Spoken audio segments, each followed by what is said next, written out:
दोस्तों नमस्कार। रोजगार विद असलम के यूट्यूब चैनल पर आप सभी का स्वागत है। प्यारे दोस्तों, आज के इस सेशन में हम लोग बात करेंगे करंट अफेयर्स से संबंधित कुछ प्रश्नों की। करंट अफेयर्स सभी प्रतियोगी परीक्षाओं में निश्चित रूप से पूछे जाते हैं और किसी किसी में करीब 10 से 15 क्वेश्चन करंट अफेयर्स से आ जाते हैं। इसलिए करंट अफेयर के बारे में भी आपको जागरूक होना पड़ेगा, आपको पढ़ना पड़ेगा। ऐसा नहीं है कि जब आपकी परीक्षा नजदीक हो तभी आप करंट अफेयर्स बुक उठाएं तो पढ़ाई करें। करंट अफेयर के डेली बनने वाले प्रश्न आपको नियमित रूप से हम आपको कराएंगे और जैसा कि आपने अभी थंबनेल में देखा है कि 4-5 प्रश्न दिए गए हैं और उसके आंसर आपको पता होने चाहिए। उन प्रश्नों का आंसर बताने के लिए यहाँ पे मैं उपस्थित हूँ और इस सेशन के लास्ट तक, वीडियो के लास्ट तक आपको उसके आंसर मिल जाएंगे। आइए दोस्तों, उससे पहले भी यहाँ पे 5 प्रश्न ऐसे लिखे गए हैं जो नियमित रूप से हर प्रतियोगी परीक्षा में पूछे जाते हैं और आपको जानना आवश्यक है। आइए दोस्तों देखते हैं प्रश्न क्या है। पहला है अंतर्राष्ट्रीय बाजरा दिवस का घोषणा समारोह। अंतर्राष्ट्रीय बाजरा दिवस किसे कहा जाता है? अंतर्राष्ट्रीय बाजरा दिवस कब मनाया जाएगा? तो अंतर्राष्ट्रीय बाजरा दिवस 2023 को घोषित किया गया है। 2023 को अंतर्राष्ट्रीय बाजरा दिवस घोषित किया गया है और इसका उद्घाटन समारोह इटली के रोम शहर में, जो कि इटली की राजधानी भी है रोम, यहाँ पे इसका उद्घाटन समारोह हुआ। अब यहाँ पे आप देख रहे हैं कि रोम शहर का नाम आया है। तो रोम शहर का नाम आया है, आपको बहुत सारी चीजें जाननी आवश्यक है क्योंकि रोम बहुत ही इंपॉर्टेंट सिटी है और हमारे परीक्षा के दृष्टिकोण से भी रोम का स्थान बहुत महत्वपूर्ण है।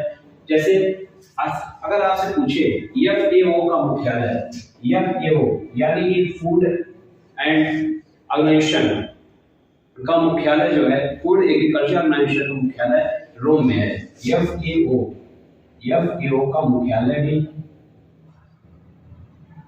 का मुख्यालय रोम में है। अब रोम किस नदी के किनारे पे है? रोम किस नदी के किनारे बसा हुआ है? तो रोम टाइबर नदी के किनारे पर बसा हुआ है। इसके अलावा इटली एक ऐसा देश है जहां पे 2 ज्वालामुखी पाई जाती है, विसुवियस और एटना। विसुवियस और एटना ज्वालामुखी इटली में पाई जाती है। यह भी जानना आपके लिए आवश्यक है, एक ऐसे प्रश्न पूछे जाते हैं। दोस्तों इसके अलावा अगर हम बात करें FAO की स्थापना, FAO की स्थापना 16 अक्टूबर 1945 को हुई थी। FAO की स्थापना 16 अक्टूबर FAO की स्थापना 16 अक्टूबर 1945 को हुई थी। इसलिए प्रत्येक वर्ष 16 अक्टूबर को विश्व खाद्य दिवस के रूप में मनाया जाता है। विश्व खाद्य दिवस के रूप में मनाया जाता है। निश्चित रूप से एक प्रश्न से आपको ढेर सारे प्रश्न मिल चुके हैं और बाजरा की एक खासियत होती है, बाजरा को मोटा अनाज कहा जाता है। मोटा अनाज पौष्टिक होता है और इसका उत्पादन करने में कम से कम सिंचाई की आवश्यकता होती है। इसलिए अंतर्राष्ट्रीय बाजरा दिवस 2023 को घोषित किया गया है। यह जानकारी आपको निश्चित रूप से होनी आवश्यक है। आइए दोस्तों अगला क्वेश्चन देखते हैं। भारत इंडोनेशिया समृद्ध गश्त कारपेट का 39वां संस्करण मनाया जा रहा है, चल रहा है। अब इसमें क्या है कि भारत इंडोनेशिया के बीच बहुत सारे गश्त कारपेट का मतलब है, जैसे आप कह सकते हैं डोजियर 228, इस तरह की जो विमान है, विमान वाहक हैं, ये गश्ती का काम करते हैं और इसका कारपेट इस समय भारत में चल रहा है। और भारत और इंडोनेशिया के बीच गरुड़ शक्ति और समुद्र शक्ति युद्ध अभ्यास भारत और इंडोनेशिया के बीच में होता है। दोस्तों इन दोनों प्रश्नों को देखकर आपको लगा होगा कि क्लास आपके लिए बड़ा इंपॉर्टेंट है और निश्चित रूप से परीक्षाओं में इससे संबंधित प्रश्न आपको मिलने वाले हैं। तो आप यहाँ पे देख लीजिए, इसका आंसर रोम लिख लीजिए। इसका आंसर आप लिख सकते हैं 39वां संस्करण तो चल ही रहा है। विश्व पोलियो दिवस कब मनाया जाता है? दिवस से संबंधित प्रश्न आपकी परीक्षाओं में निश्चित रूप से पूछे जाते हैं और आपको दिवस का ज्ञान होना अति आवश्यक है। विश्व पोलियो दिवस 24 अक्टूबर को मनाया जाता है। विश्व पोलियो दिवस 24 अक्टूबर को मनाया। पोलियो कैसा रोग है, किस तरह का रोग है, यह भी जानना आवश्यक है। वायरस जनित रोग है या फंगस है, किस तरह का रोग है वो ये जानना आवश्यक है। अगर आप जान रहे हैं कमेंट बॉक्स में इसका आंसर जरूर दें। विश्व पोलियो दिवस 24 अक्टूबर को मनाया जाता है और यह दूसरी जल और भोजन में फैली गंदगी से यह रोग होता है। पोलियो वैक्सीन के जनक जोनास साल्क को माना गया है और जोनास साल्क के जन्मदिन के कारण यह विश्व पोलियो दिवस 24 अक्टूबर को मनाया जाता है। विश्व पोलियो दिवस तंत्रिका तंत्र को प्रभावित करता है और भारत को पोलियो मुक्त 2014 में कर दिया गया था।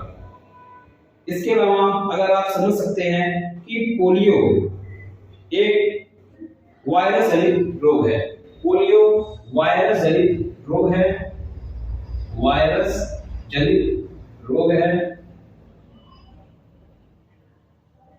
यह आपको ध्यान होना चाहिए। विश्व पोलियो दिवस 24 अक्टूबर को मनाया जाता है। भारत को पोलियो मुक्त 2014 में कर दिया गया था। 2014 में भारत पोलियो मुक्त हो गया था। अगला प्रश्न है आर्ट एंड कैपिटल द्वारा जारी पासपोर्ट इंडेक्स में प्रथम स्थान पे कौन है?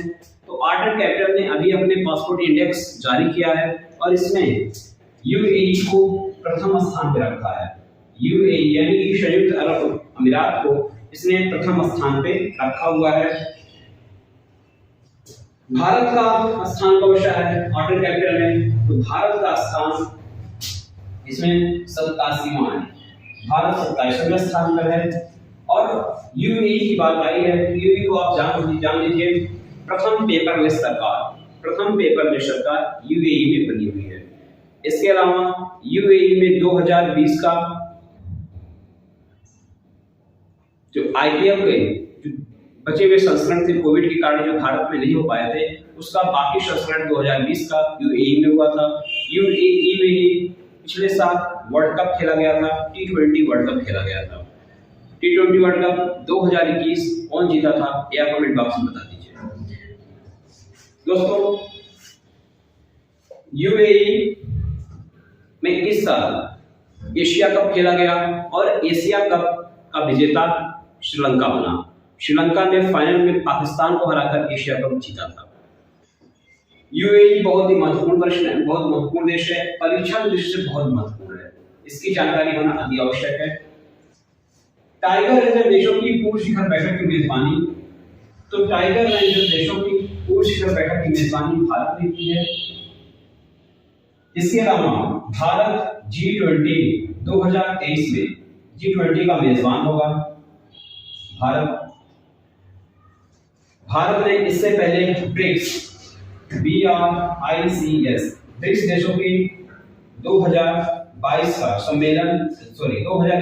सम्मेलन भारत में हुआ था, यानी भारत इसका मेजबान था। यह जानकारी होना आवश्यक है। दोस्तों तो आपने इन 5 प्रश्नों के माध्यम से अपने करीब 20 से 22 प्रश्न आपने तैयार किए होंगे। अगर आपको लगता है कि वीडियो में आपको कहीं कोई दिक्कत है, वीडियो रिवाइज करके देखिएगा, आपको सारी चीजें स्पष्ट समझ में आएंगी। क्योंकि हमारे पास डिजिटल बोर्ड नहीं है कि आपको और बेटर तरीके से इसे पढ़ाया जा सके, फिर भी हम पूरी तरह से प्रयासरत हैं कि आपकी पढ़ाई कहीं से बाधित ना होने पाए और पूरी तरह से हम आपको पढ़ाने का प्रयास कर रहे हैं, आपको बेहतर देने का प्रयास कर रहे हैं और निश्चित रूप से आपको बेहतर ही मिलेगा।